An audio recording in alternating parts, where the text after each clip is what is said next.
Atención, mis guerreros de internet. Yo soy Aramis PM y este es el canal donde las artes marciales se encuentran con el humor y lo más viral del mundo. Hoy vamos a reaccionar el ascenso y triste final de Brandon Lee, el hijo de Bruce Lee. Vamos allá. Si hablamos de actores del cine de hostias y de acción de los 80 y 90 que no tuvieron la oportunidad de demostrar su máximo potencial, no hay mucho de dónde elegir, ya que todas las grandes estrellas llegaron a tocar la cima en su momento. De verdad que en el 80 y el 90 las películas de acción de Bruce Lee, Jackie Chan, todas esas películas muy buenas, eran muy buenas, increíbles, me encantaban mucho, me encantaban. Van Damme, Stallone, Arnold... Joder, Arnold acabó hasta de gobernador, pero sí que existe un nombre que engloba Literal. esta interrogante de lo que pudo ser y no fue. Hoy vamos a hablar de un hombre que, siendo hijo de la persona más famosa del cine de hostias, quiso siempre desmarcarse de su leyenda y que apenas cuando empezaba a cosechar el éxito de su trabajo, la vida le jugó una mala pasada. Dadle la... La verdad, ¿qué le pasó a él, a Brandon Lee? ¿Qué le pasó? Yo creo que vi una o dos películas de él nada más. Que vamos a investigar. Bueno, mi gente, te sabe que yo tengo que hacer paradas aquí porque te sabe que este video no es mío.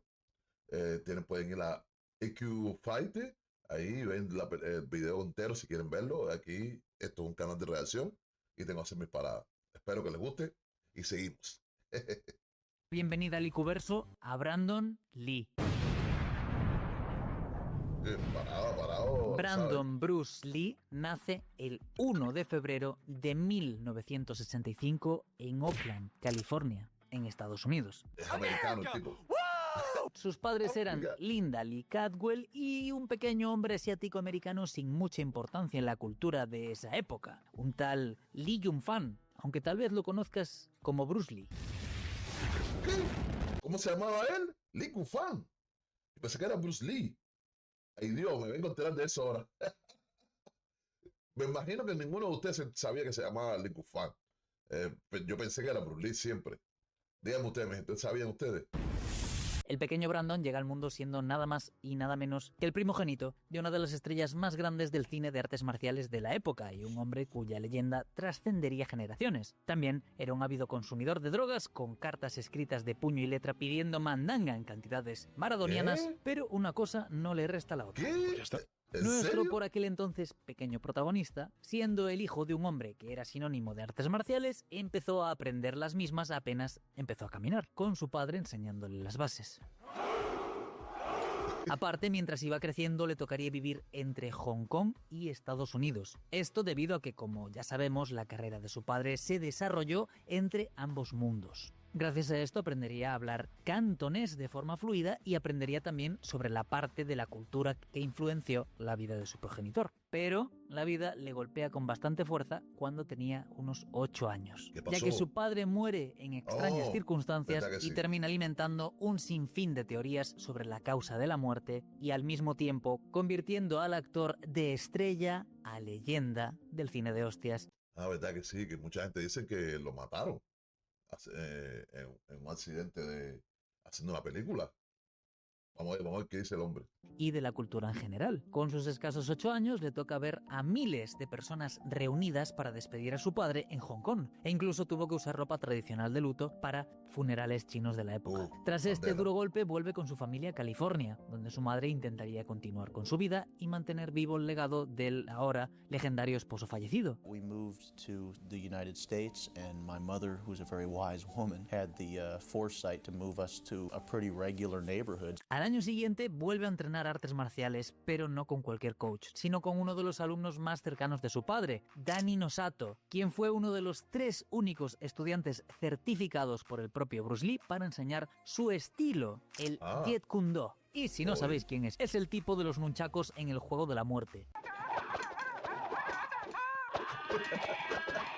Entonces, ¿y cómo aprendió el estilo de su padre? Pues sí y no. Veréis, Inosato usa algo que él llama los conceptos del Jeet Kune Do. Ya sabéis, usa lo que sirve, desecha lo que no, y para él esto significaría dejar por fuera algunos estilos, artes y técnicas que Lee sí tenía incorporadas y sustituirlas por otras. Es decir, este estilo era algo así como una forma de MMA llevado al terreno de las artes marciales clásicas y en constante evolución. La cosa es que Brandon, a medida que crecía y que iba entrenando en otras academias para ampliar su conocimiento marcial, empezó a tener un serio problema: su padre. pasó? ¿Qué pasó? Y me encantan los memes que pone IQ Fighter. Es un loco. Buen trabajo, mi hermano, buen trabajo, me encanta. Veréis, llegar a algunas academias con el peso de ser el hijo de Bruce Lee hacía que tuviese un serio problema de confianza, pues muchos esperaban que él fuese una suerte de genio. Aparte, según Jeff Imada, amigo de Brandon en sus años de formación en las artes marciales y posterior compañero de trabajo en el cine, Brandon sentía que la gente lo veía como una extensión de su padre y no como una persona con sus propias virtudes y defectos. Ni me sorprende. Esto llevó a Brandon a abandonar las artes marciales por un buen tiempo y dedicarse a jugar al fútbol. Este fútbol no. El de verdad, este.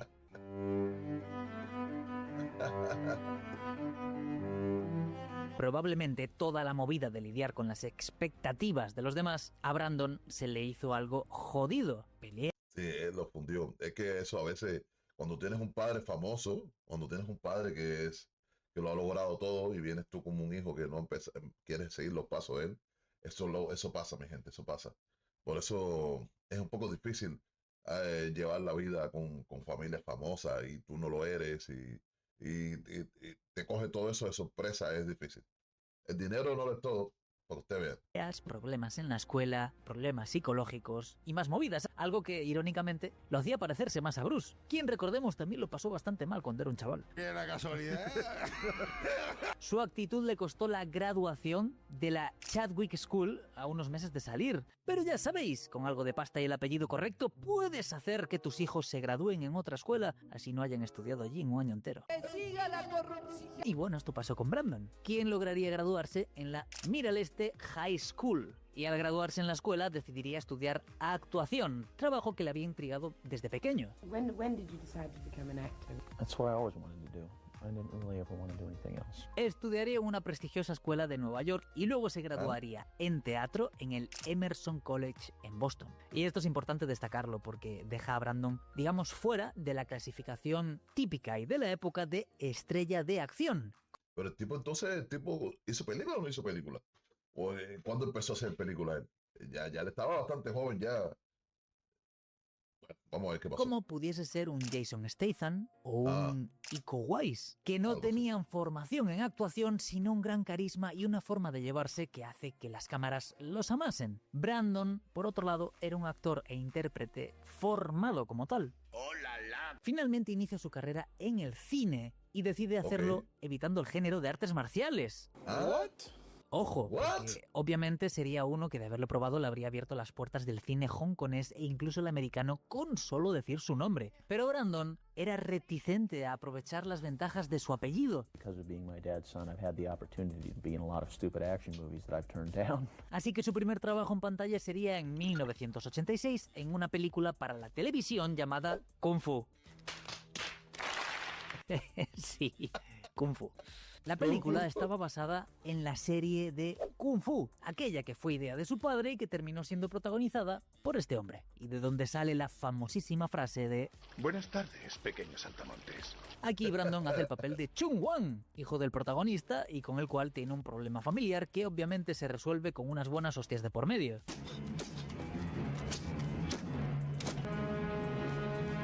Según las fuentes, Brandon no quería tomar el papel por el género y porque estaba todo muy relacionado con el legado de su padre. Pero después de meditarlo lo aceptó. Y no lo aceptó porque le fuese mal económicamente, recordad que él ya era rico, sino que pensó que sería una forma de traer algo de justicia a su padre, quien siempre consideró que le habían robado la idea. Ese mismo año se daría un paseo por Hong Kong, donde filmaría bajo las órdenes de Ronnie Yu y trabajaría en una película para el cine llamada Legacy of Rage. En esta Esa la vi yo, esa película la vi yo. Y estaba bien, no fue tanto, no puedes comparar a su hijo con Bruce Lee, pero está bien, estaba aceptable. A mí me gustan las películas de artes marciales, por eso se podía ver. ¿Ustedes la vieron, mi gente? nuestro prota hace de un joven al cual su supuesto mejor amigo hace ver como el culpable de un crimen y tras salir de prisión trataría de alcanzar la mejor sensación que un hombre pueda alcanzar en su vida, la venganza. Una premisa simple y vista en 100.000 películas más, pero que funciona. Y funciona por algo, porque todos queremos ver al protagonista repartir venganza patriarcal de la buena. Yeah, Según las fuentes, el director y el actor no se llevaban del todo bien, según porque el primero quería que Brandon se moviese y se viese como su padre, y Brandon se negaba hasta cierto punto. Y de hecho en la película se le puede ver con un peinado y haciendo ciertos ademanes como los de Bruce. Y en esta peli lo enfrentan con otro conocido de su padre, Bolo Yang. Con el Bolo, coño, mira, el Bolo, ese tipo era, me encantaba las películas que él hacía. Porque él siempre era el malo y siempre de una cara de malo y de verdad, el tipo movía las... Ahí cuando yo vi a él hacer lo de los pechos, así moverlo para arriba, para adelante, para arriba, así, pum, pum, pum, empecé a hacerlo también, pum, pum, pum, y eso me encantó, eso me impresionó.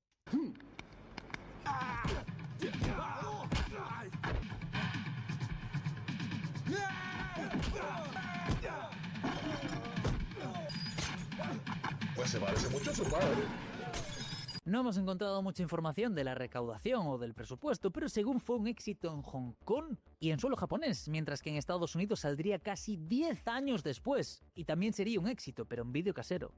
No entiendo nada. Sí, para los más jóvenes, antes teníamos estas movidas que ocupaban un huevo, que se metían en este otro cacharro, que ocupaba otro huevazo, huevo. y así es como veíamos las pelis en casa, antes de tener internet y Netflix. Y ya sé que muchos estaréis ahora como que, pero ¿y no es que no quería hacer cine de hostias y apartarse de su padre? Bueno, no le fue muy bien en todo, ¿qué queréis que os diga? Y además no tenía problemas con películas de acción. Que hubiese escenas de pelea o que sus personajes supiesen artes marciales, eso ya no dependía de él, y sabiendo que él estaba mejor preparado, pues volvió a entrenar con el maestro Ino Santo, llevando incluso cámaras para grabar las técnicas y ver cuáles podían ser útiles en alguna escena de pelea. En 1987 participaría en el piloto para una serie llamada Kung Fu, la siguiente generación, que seguía la historia de un descendiente del personaje original de Kung Fu. Pero el piloto sería mal recibido y no se produjo la serie, y ese mismo año tendría un pequeño papel sin acreditar como el pandillero en una película llamada Crime Killer. Y es que podría haber sido el hijo de Bruce Lee, pero no le hacía asco a ningún papel. Capitalismo, ahorro y trabajo duro, no hay otra cosa. Al año siguiente estaría en un episodio de la serie Ohara,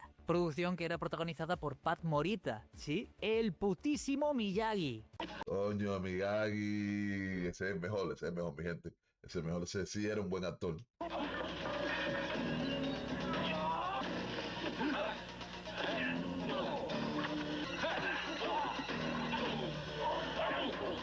Las películas en blanco y negro, mi gente, las películas en blanco y negro.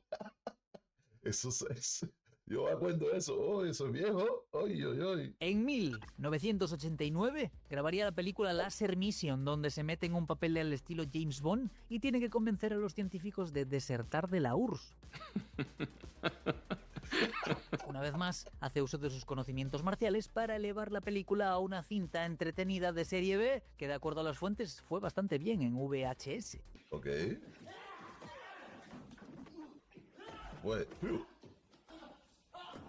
Y si queréis verla está completa en YouTube y en español. Supongo que si a ellos no le importa, a mí tampoco. Sí, excelente. Con lo mítico que se había vuelto su padre, era obvio que más temprano que tarde Hollywood iba a querer exprimir su vida en una película, y a algunos productores se le ocurrió que quién mejor para interpretarlo que su propio hijo. Y aunque este en un principio pareció haber visto la idea con buenos ojos, luego se lo pensó mejor y le entraría cierta incomodidad con el hecho de interpretar a su padre con la idea de tener que actuar en una relación amorosa con el personaje de su madre. Todo muy francés, así que se negó. Y fue buena decisión, porque mientras él la estaba tomando, el estudio también dijo que Brandon no se veía bien en ese papel, ya que no era lo suficientemente chino. Eso es verdad, eso es verdad.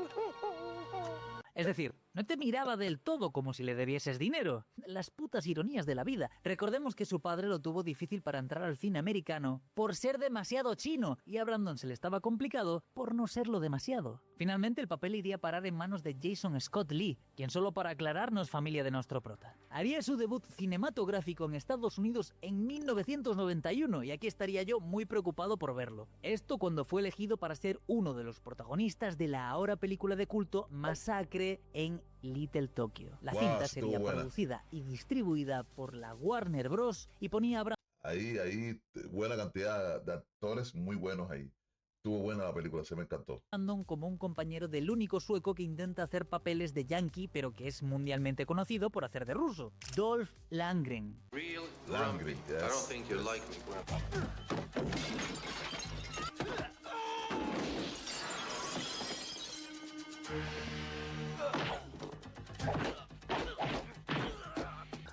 Put it down. Now.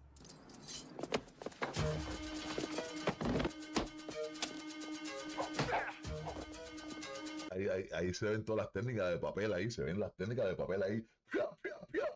El cine viejo, ese era para reírse, mi gente. Y cuando me acuerdo cuando que yo estaba ahí, ¡ay, qué bueno, qué bueno! Ahora tú lo ves y dices, no, son de papel.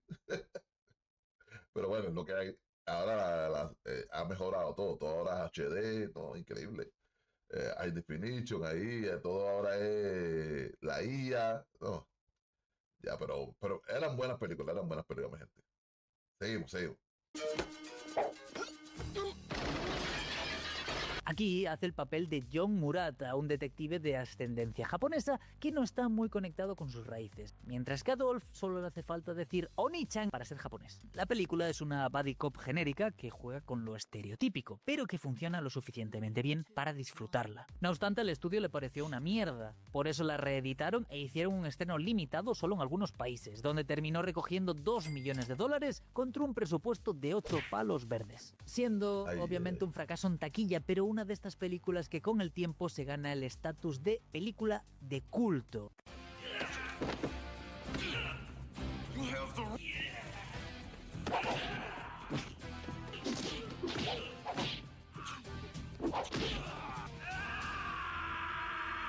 De verdad que era una mierda la película esa. De verdad que era una mierda. You have the right to be dead. Oh, mira lo que es el cine. Tras esto, filmaría Rapid Fire, una verdadera película de acción hecha y derecha. Lo tiene todo. Trama básica, un actor con habilidades marciales, buenas escenas de acción y buenas coreografías de pelea. Para ser una peli noventera estadounidense, porque seamos sinceros, Hollywood no sabe filmar escenas de pelea. Bueno, no sabía, ahora sí, pero en los 90 era horrible. Si queréis saber más de esto, lo hablo en el vídeo de por qué amo a Jackie Chan. Os lo dejo por aquí. En esta película hace el papel de Jake Law, un joven que es testigo de un crimen violento y entra en el programa de protección de testigos, pero pronto descubre que hay policías corruptos dispuestos a acabar con él si tienen oportunidad. Oh.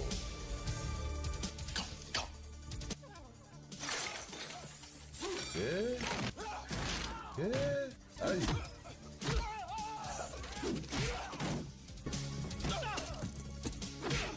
Dios. Para esta cinta aumenta un poco su volumen muscular y se le permitió agregar frases de humor ácido propias del propio Brandon para que sus personajes no se viesen como el típico héroe de la época, sino un tipo que estaba en el momento y en el lugar equivocado. The action is very satisfying to me. In this particular case, it's being choreographed by myself and my good and longtime friend, Jeff Imada. The fighting is an integral part of the film. I get a real kick out of doing fight choreography. Esta peli se grabó con un presupuesto de 10 palos y recogió 14 en las salas, pero al igual que otras muchas películas de la época, su éxito vino en formato casero. Y aquí voy a decir una cosa que es una opinión bastante impopular, y sé que más de uno lo va a tomar como una herejía, como un sacrilegio y me va a pedir que le devuelva el oro, pero esta película en términos de actuación, ritmo, hostias y acción es su mejor película. Y ¿En serio? Tengo que ver esa película, yo no la he visto. Tengo que ver la película esa. Es que se va a ver un poco de papel ahora cuando se la veo ahora. Pues película vieja. Pero me gustaría verla para ver la diferencia. es mejor película que El Cuervo. How dare you? Poco tiempo después de esto ocurriría una anécdota por demás curiosa. Resulta que Brandon habría llegado a su casa y al entrar había un hombre dentro. ¿Un ocupa? No, ¿Qué? un ladrón. Y el criminal, al verse descubierto, empezó a perseguir a Lee, quien se pone a correr por la casa también. Los pasillos conectaban toda la casa y en determinado punto el ladrón pasa por la cocina y agarra un cuchillo. Y Brandon, entendiendo que la situación había escalado, le aplica la ley rumana. Y la ley rumana significa que a mí nadie me toca los cojones. Así que se enfrenta al delincuente, lo desarma, no sin antes ser cortado en una mano a la altura del pulgar, y previo o posterior, le ocasiona algunas heridas superficiales. Le rompe un brazo, le rompe la nariz, le disloca el hombro y la mandíbula. No estoy en peligro. ¿Cómo fue? Pobrecito el ladrón ese, lo hicieron 8. Lo hicieron un 8. ¡Ño! Pero yo me preguntaba, ¿y por qué se pone a correr? Si él sabe de verdad artes marciales, ¿por qué se manda a correr? Pero el tipo lo que no quería era hacer eso que pasó, desbaratarlo todo en pedazos. Ya tuvo que regresar para atrás y tuvo que decir, ok, está bien, toma, pica, lo partió en 3. Le rompió todos los huesos. Soy el peligro. Tiempo después, en algunas entrevistas le preguntaron sobre esto y él dijo: creo que si alguien entra a mi casa y me amenaza con un cuchillo, está renunciando a su derecho a la vida, a su libertad y a la búsqueda de felicidad. Pude haberlo matado, pero no lo hice. Aunque pude, solo recibió lo justo. ¡Qué puto gigachat, tío! Wow. Brandon Lee era como Batman, no te mataba, pero dejarte vegetal o en terapia intensiva era siempre una opción válida. Y otra cosa, imaginaos al ladrón al llegar a la cárcel, cuando le pregunten quién le hizo eso y tener que decir que lo hizo el hijo de Bruce Lee. ¡Fua! Sigo. Tras esto llegaría la película que lo haría mundialmente famoso, aunque no por las razones correctas. El Cuervo. Y como os decía antes, esta película está bastante sobrevalorada por un hecho que ocurrirá después. Pero en términos de lo que podría haber sido como estrella del cine, lo veo mejor en Rapid Fire. El Cuervo es una adaptación de un cómic del mismo nombre y que cuenta la historia de Eric Draven, un rockero cuya prometida es abusada y enviada con San Pedro frente a sus ojos, y luego se lo despachan a él. Y en vez de irse a cantar con Jim Morrison, regresa gracias a una suerte de cuervo sobrenatural que lo devuelva a la vida para, sí, obtener venganza. Y con eso a mí ya me ganan. Para este papel Brandon leería bastantes historietas y luego se sometió a una dieta para asumir su papel de rockero. Ya sabéis, quería parecerse más a este tipo de rockero. Aparte estaba muy involucrado en el proyecto, diseñando y supervisando las escenas de acción y pelea con su amigo Jeff Imada, quien era el coreógrafo oficial de escenas de acción de la película. El propio Imada dice que la escena de la resurrección se logró porque Brandon se hizo meter en hielo porque, según él, volver a la vida debía sentirse como salir de un frío paralizante al calor de la vida. Las grabaciones iban muy bien, todo pintaba genial y ya estaban por terminar, cuando la vida decidió que era el momento de que nuestro prota se uniese a su padre. Puede que muchos lo sepan y que otros no, pero las películas no se suelen grabar de forma lineal. ¿Cómo que no? Se graban en secciones o en escenas, muchas veces sin ningún tipo de orden cronológico, y luego se ensamblan en la edición. En los últimos días de grabación se estaban grabando escenas del principio de la película, Pero esa película parece que lee Superman ahí. ¿Qué es eso, tú? específicamente las escenas de las muertes del personaje de Brandon y su prometida. Se suponía que en la escena Brandon debía recibir un disparo y caer hacia adelante. Pero cuando el actor Michael Maese apretó el gatillo del revólver Smith & Wesson 629-44, Brandon cae fuerte hacia atrás. El director gritó "corten", pero Lee no se movía. Algunos pensaron que seguía actuando y otros que estaba bromeando. Pero su amigo Jeff Imada sintió que algo había salido mal. Corrió hacia él y se dio cuenta que estaba prácticamente inconsciente y respirando con dificultad. Le tomó el pulso y era constante, pero nadie entendía qué pasaba, pues no se veía sangre ni se apreciaba ningún tipo de herida. Lo enviaron al hospital, donde habría ingresado ya sin signos vitales, y luego de intentar salvarle la vida en una operación de 6 horas, moriría. ¿Ah? ¿Qué fue lo que pasó? Brandon Lee también se murió actuando. Bruce Lee primero y después Brandon Lee. ¿Qué es esto, caballero? ¿Y esta locura de los Lee? Ay Dios, espérate, Pepe, ¿cómo? A fecha de este vídeo hay quienes creen que el disparo que se ve en la película es el que realmente le quitó la vida, pero esto es falso. Es una suerte de leyenda urbana que se creó alrededor de la película y que se ha ido haciendo popular. ¿Pero qué ocurrió? Bien, de acuerdo a la información, lo que pasó fue un terrible caso de negligencia. Pues en esos años, e incluso ahora en algunas producciones, lo que se hace es cargar las armas, que suelen ser reales, pero con 2 tipos de munición. A una se le quita la carga de pólvora y la bala propiamente dicha, que se llama munición inerte. Esta suele tener la punta, es decir, la bala, hecha de plástico, y se la pinta para darle más realismo. Luego de hacer las escenas con las municiones inertes para dar esa dosis de realismo, a este arma se le habría cambiado esa munición por cartuchos de salva, que a diferencia de la inerte, tiene carga explosiva, más no la bala. Es decir, munición de fogueo. Cuando apretas el gatillo, obtienes el ruido y un fogonazo de un disparo convencional, sin el pequeño inconveniente de ese fragmento metálico que viaja a gran velocidad para matarte. Pero la persona encargada de esto no se dio cuenta de que dentro del cañón había 2 trozos de plástico de una munición inerte que se había dañado. Entonces, cuando el pobre actor apretó el gatillo, la carga explosiva del cartucho de fogueo empujó estos 2 fragmentos a la velocidad de una bala convencional, impactando directamente en el abdomen de Brandon, causándole terribles heridas internas. Porque recordad además que este arma era este tremendo pepino. La munición del 44 es bestial. Aquí estoy Wow. disparando una del calibre 44 y de verdad que cómo se siente y cómo se ve es una bestialidad. 3, 2, Wow. 1. Just with that simple action, that little snap, but what we'll be able to prove is the hung round inside Lo mató con unos plásticos que se quedaron ahí adentro, increíble. the barrel. I'll put a round in here. It's going to be a half load blank, but this produces enough powder to push this lead round into that board through 2 inches of plywood. Ok. Su fallecimiento revivó las diversas teorías sobre la muerte de su padre y creó una nueva oleada sobre la suya, que si Quiero una decir- maldición familiar, que de hecho es algo que se habló en España en cuarto milenio, que la mafia china habría decidido ir a por él también, que su muerte se debió a una especie de pacto que había hecho con su padre, etcétera, etcétera, etcétera, etcétera. La Qué peli no locura. estaba terminada, pero estaba en etapas finales, por lo cual los productores y el estudio optaron por terminarla usando dobles de cuerpo y material grabado que no había sido usado para completar la película. Y a que no adivináis quién fue el doble principal encargado de estas escenas, Chad Stahelski, el director de John Wick. Brandon Lee sería sepultado junto a su padre en el cementerio Lakeview en Seattle y dejaría una interrogante que muchos aún nos hacemos. ¿Qué tan grande hubiese llegado a ser de haber seguido con vida? Un interrogante que, bueno, también nos hacemos con el propio Bruce. Hay quienes creen que pudiese haber llegado a superar a su padre en éxito comercial y crítico, mientras que otra gran parte considera que jamás hubiese podido llegar a ser tan grande como el pequeño Bruce. Sinceramente, creo que de haber seguido como iba, Bueno. hoy probablemente estaría al nivel de grandes estrellas de acción como Van Damme, Jason Statham o el mismo Bruce Willis. Yo Y pienso que sí. a diferencia de los fans que discuten si hubiese sido igual o mejor que su padre, pienso que el difunto Bruce habría estado orgulloso de los logros de su hijo, fuesen cuales fueren. Y es que todo padre quiere que sus hijos cumplan sus sueños y sean felices. Y Brandon lo estaba logrando. El Cuervo terminó recaudando casi 94 millones de Wow. dólares contra un Wow. presupuesto de apenas 15, convirtiéndola en un increíble éxito comercial y en una película de culto al instante, demostrando que los seres humanos somos bastante morbosos. Pues obviamente muchos fueron al cine esperando adivinar cuál fue el momento que les cegó la vida. Y bueno, esto no es de extrañar, este fenómeno ocurre mucho. Pasó con Bruce Lee con Operación Dragón y hasta con Paul Walker en A Todo Gas 7, que mucha gente fue al cine a ver la película por el morbo de ver su última aparición en vida y tratar de adivinar dónde lo sustituían. Según las fuentes, Brandon tenía una relación con una mujer llamada Elisa Hatton y al parecer planeaba casarse con ella 15 días después de la fecha del trágico incidente. Wow.